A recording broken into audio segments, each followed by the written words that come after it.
Guys, good morning. কেমন আছো তোমরা সবাই? আর আমার নতুন ব্লগে তোমাদের সবাইকে স্বাগত। এখন ঘড়িতে বাজছে হলো 7টা। আমি অলরেডি উঠে গেছি অ্যান্ড ফ্রেশ আপ হয়ে গেছে অ্যাজ ইউজুয়াল। আমাকে দেখে হয়তো বুঝতেই পারছো। আর হ্যাঁ, আমি এখন দেখাবো যে আমার ঘরে কি পরিমাণে রোদ আসে, আর এটা আমাকে খুবই ভালো লাগে। Just wait. বিছানাতে রোদ দেখো এইভাবে, মানে সকাল এখানে 5টা 15-20 মানে সূর্যোদয় হয়ে যায়। ওর পরে এই পোর্শনগুলো এতটা গরম থাকে যে ওদিকে যাওয়া যায় না। এই দেখো জানলা দিয়ে কন্টিনিউ রোদ। আর আমি এখন বাইরেতে দেখাবো, দাঁড়াও চলো বাইরেতে নিয়ে যাই তোমাদেরকে। আমার ব্যালকনি, এখানে আমি দিয়েছি আমার পাশ পালিশ, মাথার পালিশগুলোকে আমি একটু রোদ দিয়েছি। একবার রোদ দেখো, এখানে আমি দিয়েছি গায়ে যেটা আমরা ঢাকা নিই ওটাকে একটু রোদে দিয়েছি। সমস্ত জামা কাপড় জুতো, এখানেও জামা কাপড়, মানে আমার ব্যালকনিতে রোদ দেখো। জাস্ট খুবই ভালো জায়গাতে আমরা ব্যালকনিটা পেয়েছি, মানে রুমটা পেয়েছি, যে ব্যালকনিতে এত রোদ থাকে আমাদেরকে কোনো কিছু শোকাবার জন্য কোনো টেনশন নিতে হয় না। আগে আমাদের কি হতো, আমরা যে রুমটাতে আগে থাকতাম মানে সেটা ছিল গ্রাউন্ড ফ্লোরে। আর গ্রাউন্ড ফ্লোর মানে বুঝতেই পারছো চারিদিকে বাড়ি। ও রুমটাতে না একটা আলাদাই, মানে রুম তো ঠিক ছিল, চলো সবকিছু ঠিক ছিল, ক্লিন সবকিছু ছিল চারিপাশ, বাট যেহেতু রুমটাতে সূর্যের আলো কিছু ঢুকতো না, আমরা যেটা গায়েতে ঢাকা নেই বললে বিলিভ করবে না, আফটার 2-3 ডেজ, মানে রেকর্ড 2-3 ডেজের পর একটা ব্যাড স্মেল। রুম যতই ক্লিন রাখো না একটা আলাদাই ব্যাড স্মেল লাগতো, বিকজ অফ রুমে কোনো দিক দিয়ে সূর্যের আলো ঢুকতো না, কোনো দিক দিয়ে। জানলা ছিল, বাট যেহেতু রুমটা যেখানে ছিল তার চারিদিকে বাড়ি ছিল, আর সেই জন্য কি হতো, আমাদেরকে জামা প্যান্ট শুকানোর জন্য যেতে হতো ওপরে, একেবারে ওপরে ছাদেতে। রুমের পাশে যে জায়গাটা ছিল ওখানে জামা কাপড় মিললে তো একটা জামা কাপড় শোকাতে প্রায় 3-4 দিন টাইম নিত, মানে বুঝতেই পারছো জামা কাপড়ে পর্যন্ত গন্ধ হয়ে যেত। তারপরে আমরা যখন এখন এটাতে আছি, এটা আমাদের টপ ফ্লোরে আছে, তো এখানে আসার পর থেকে তো এরকম হয়েছে যে সকাল 5:30 পর বিছানাতে থাকা যায় না, বিকজ ওইদিকে এত রোদ আসে। দুপুরবেলায় যখন আমি ভাবি যে একটুখানি ঘুমাবো, দুপুরবেলায় ঘুমাতেই পারি না, কারণ ওই জানলাগুলো দিয়ে এত রোদের, মানে কি বলবো, রোদের ঝলকানিটা আসে না, দুপুরবেলাতে ওখানে রুমেতে শুয়ে ঘুমানোই যায় না। ওই জন্য আমরা রাতে তাড়াতাড়ি শুয়ে পড়ি। কোনো দিন তো আমরা 9:30-তেও শুয়ে পড়ি, 9:30 থেকে 10টার মধ্যেই আমরা শুয়ে পড়ি। কারণ কি হয়, দুপুরবেলা একটুও ঘুম হয় না, সকালবেলা উঠতে হয় লিটারালি 5টাতে। তো সেই জন্য আমরা নিজেরাই ঠিক করেছি এর থেকে ভালো আর্লি টু বেড, আর্লি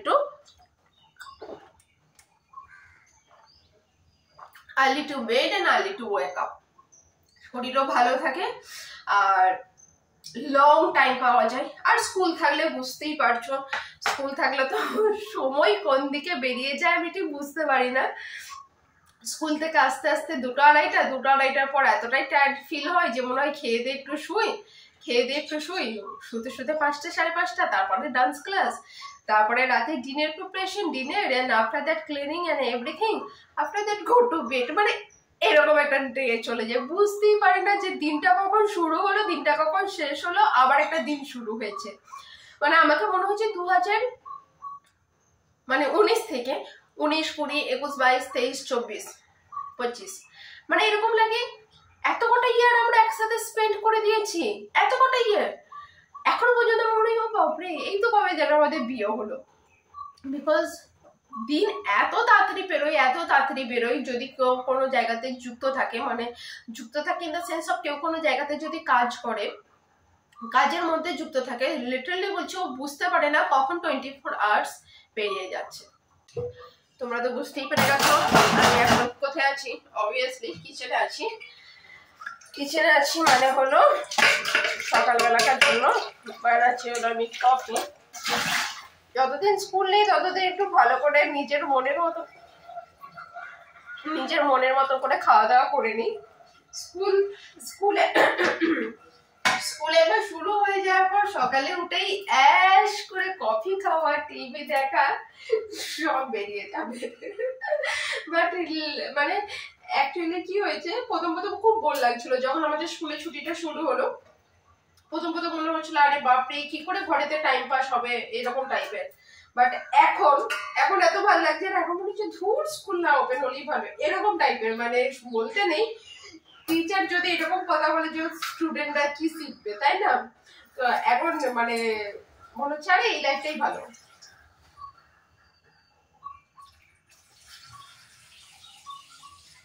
এখানে পোর্টব্লেয়ারে গরুর দুধ পাওয়া যায়, বাট গরুর দুধ পাওয়া এখানে মানে সে কি বলবো অনেক বিরলতম ব্যাপার। একে ওকে তাকে এখন ফোন করো, জিজ্ঞাসা করো দুধ আছে কিনা, সে আবার তার টাইমিং ম্যাচ হতে হবে। কোনো কোনো দুধওয়ালা সকালের দিকে ডেলিভারি দেয়, মানে সকালের দিকে ইন দা সেন্স অফ 9:30 10টাতে, যেটার সময় আমি বাড়িতেই থাকি না। এই জন্য আমরা কি করি, আমরা মেনলি এই যে প্যাকেট বেলা দুধ দেখতে পাচ্ছ, প্যাকেট বেলা দুধই কিনি। কারণ একটা কথা কি, আমাদের ঘরে তো আর বাচ্চা টাচ্চা নেই যে তাকে গরুর দুধই খাওয়াতে হবে। আর আমরা তো চলো যেমন দুধটা এখানে গরুর দুধটা পাওয়া যায় না, তো আমরা ওই কারণে কি করি, ক্যালসিয়ামের জন্য অন্য কোনো সোর্স খুঁজে নিই। আর মেনলি এই দুধটাও কিনে রাখি। এই দুধটা এরকম না যে এই দুধটা খাই না, এই দুধটা কিনে রাখি। এই দুধটাই আমরা মেনলি এখানে খাই। পোর্ট ব্লেয়ার যেহেতু এটা একটা আইল্যান্ড, তো অনেক কিছু মানিয়ে নিয়ে চলতে হয়। বাট আফটার অল খুবই ভালো লাগে যে চলো লাইফে একটা দারুণ এক্সপিরিয়েন্স করছি। জানি না এখানে আর কতদিন থাকবো, আমাকে তো খুবই ভালো লাগে আন্দামান, মানে একটা দারুণ এক্সপিরিয়েন্স করছি। আইল্যান্ডে থাকলে কত কিছু ফেস করতে হয়, মানে যারা মেনল্যান্ডে আছে ওরা বুঝতে পারবে না। এরকম হয়, এখানে এসে বুঝতে পারি টাকা সবকিছু না। টাকা দিয়েও অনেক সময় তুমি জিনিস পাবে না। চাই তুমি এখন বলো যে কোনো একটা জিনিসের জন্য এত টাকা দেবো, বাট জিনিসটা অ্যাভেলেবেলই না, জিনিসটা এখানে নেই। আর এরকম না যে আজকে বলবে কিনা কালকে কোনো একটা জিনিস চলে আসবে। এখানে কোনো কিছু মানে আমরা যখন অনলাইনে কিছু অর্ডার করি, সেটা 10 to 15 ডেজের বাদ এখানে ডেলিভারি পাওয়া যায়। কারণ সেটা মেনল্যান্ড থেকে আসে, ভায়া বলো জাহাজ বলো ইয়া ফ্লাইট বলো, মানে জল জাহাজ বলো ইয়া ফ্লাইট বলো, ভায়া আসে। টাইম তো লাগবেই, তাই না? তো আইল্যান্ডের লাইফটা আমরা যে এনজয় করছি আর এক্সপ্লোর করছি, রিয়েলি বলছি for me a great thing. কারণ হয়তো যদি আমি এখানে না আসতাম, আমরা এখানে পোস্টিং না আসতাম, আমরা আইল্যান্ডের ব্যাপারে জাস্ট বইয়ে পড়তাম, সিনেমাতে দেখতাম, স্ক্রিনে দেখতাম। বাট এই যে এখানে থাকা 3 to 4 ইয়ার্স এখানে আমরা স্পেন্ড করছি, থাকছি, নিজেরা সবকিছু এক্সপিরিয়েন্স করছি, অসম, জাস্ট অসম। আর really that's why I love transferable job. I love, মানে এক তো কোনো মানে স্থায়ী ঠিকানা হয় না, কি সুন্দর পাখির মতন এদিক ওদিক ঘুরতে পারবে। বিয়ের পর অলরেডি আমি 3টে স্টেট ঘুরে নিয়েছি, from 2019 to till now. Andhra Pradesh, after that Gujarat, and now Ireland, more than a state. মানে আইল্যান্ডকে তো স্টেট বলা যাবেই না। তো obviously I love.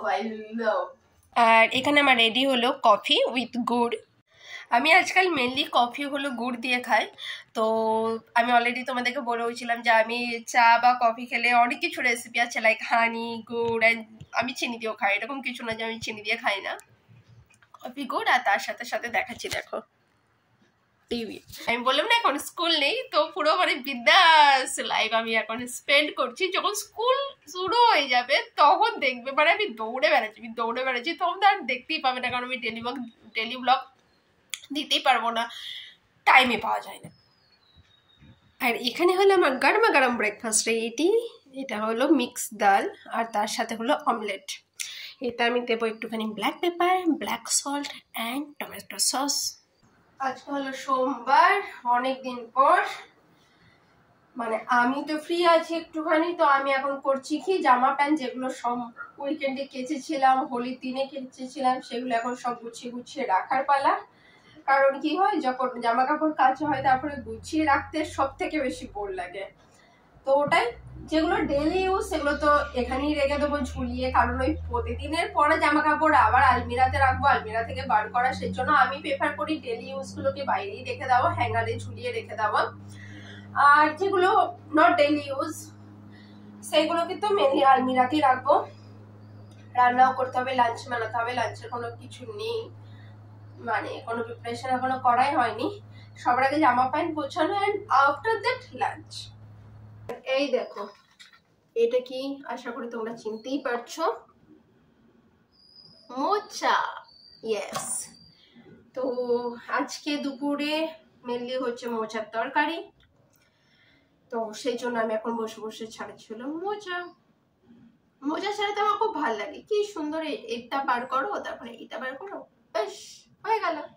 আমাকে ছোট থেকেই মোচা ছাড়াতে খুব ভালো লাগে।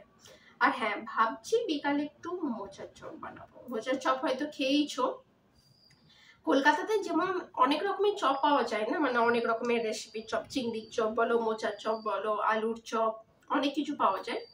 এখানে আলুর চপ পাওয়া যায়, বাট সেরকম কলকাতার মতন টেস্ট এখানে পাওয়া যায় না। তো আমরা মেনলি তেলে ভাজা কিছু খেলে সেই জন্য আমরা বাড়িতেই বানিয়ে নিই, কারণ এখানে ওরকম টেস্টও নেই। আর দাম যদি শোনো তো ভাবে বোধহয় মিথ্যা কথা বলছি, এখানে এত দাম। কলকাতার মতন, মানে কলকাতা থেকে যারা এখানে আসবে ওদেরকে প্রথমে এখানটা একটু শখ লাগবে, বিকজ কলকাতায় যেমন সবকিছু 5-10 টাকাতেও জিনিস পাওয়া যায়, এখানে 5-10 টাকায় কিছুই পাওয়া যায় না, নাথিং।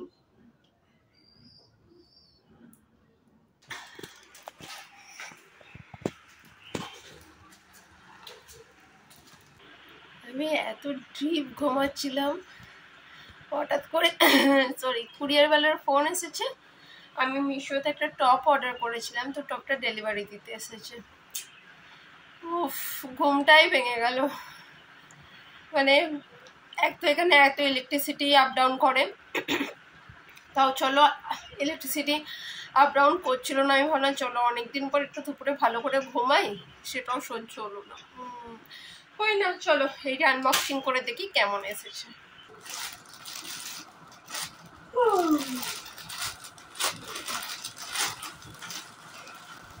আমার অ্যাকচুয়ালি ব্লু কালারের কোনো টপ নেই, তো আমি ভাবলাম একটা ব্লু কালারের টপ কিনে, জানি না কেমন এসেছে।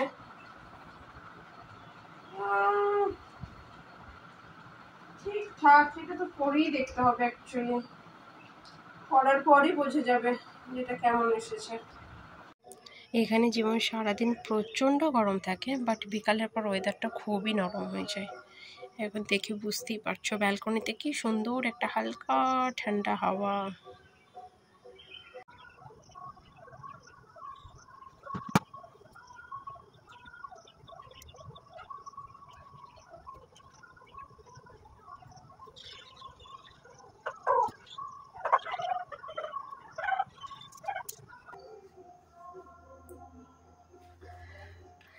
জামা কাপড় আমি কেচেছিলাম দুপুরে স্নান করার টাইমে, এত কুড়ে, মানে তারপরে স্নান টান করে খেয়ে দিয়ে শুয়ে পড়েছি, জামা কাপড় বাথরুমেতেই রেখে দিয়েছি।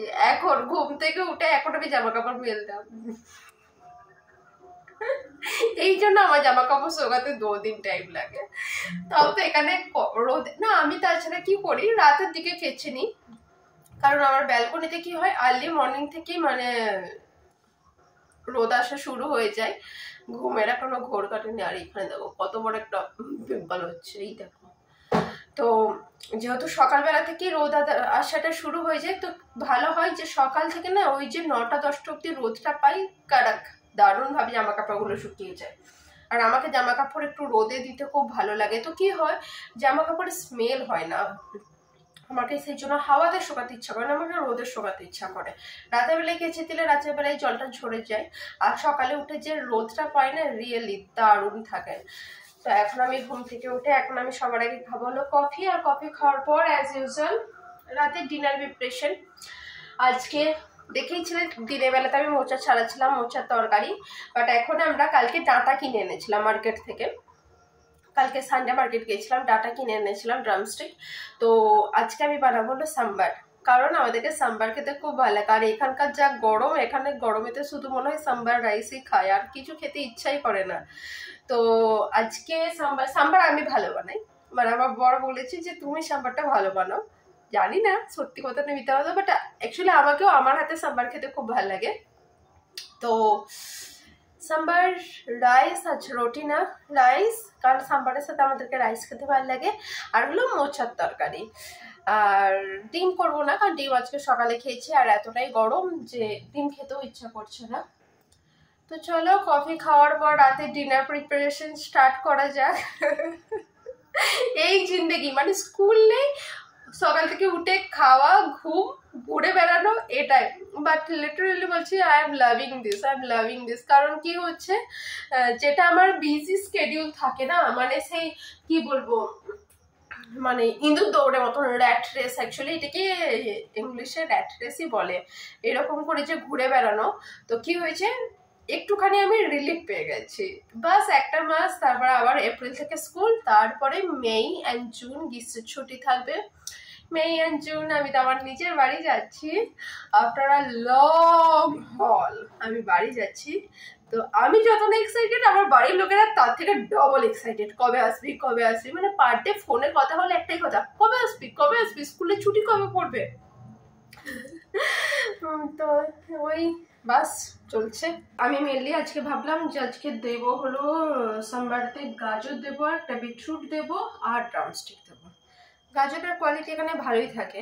আমরা যখন প্রথম এখানে পোস্টিং এসেছিলাম, মানে পোর্ট ব্লেয়ারে, এটা একটা আইল্যান্ড, তো আমাদেরকে না সবাই এরকম কোশ্চেন করতো, আরে ওখানে সবজি পাওয়া যায়, ওখানে এটা পাওয়া যায়, ওখানে সেটা পাওয়া যায়।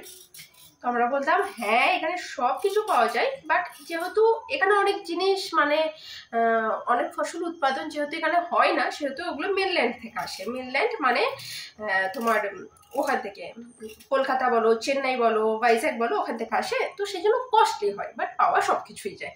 এখানে মাছ ভালো পাওয়া যায়, সমুদ্রের মাছ, এবং তোমার মিষ্টি জলের মাছ, মানে যেমন রুই, কাতলা, এসবও ভালো পাওয়া যায়। বাট দামটা অনেকটাই বেশি, অনেকটাই। মানে কলকাতাতে মনে করো যেটা 200 টাকা, এখানে সেটা হলো তোমার 400 টাকা, এরকম টাইপের। যেমন কলকাতাতে খাসির মাংসের দাম হলো তোমার কত 800, এখানে সেটা এখন 1200 টাকা, এরকম দাম। যাই হোক, আইল্যান্ডে যেহেতু আছি, ওই 7 সমুদ্র 13 নদীর পাড়ে আমরা যেহেতু আছি, আর এখানে যে এরা খাবার মানে আমাদেরকে ডেলিভারি করছে, আমার মনে হয় দেখছে না আর কি লাগে পৃথিবীতে, তাই না বলো। সবজি কেটে নিয়ে অলরেডি আমার কফি গরম, মানে কফিটা এখন প্রচন্ডই গরম, তাই ভাবো কফিটা আগে একটু ঠান্ডা হয়ে যাক, ততক্ষণ আমি সবজিটা কেটে নিই। তো তারপরে আমি সাম্বারটা বসিয়ে দেবো।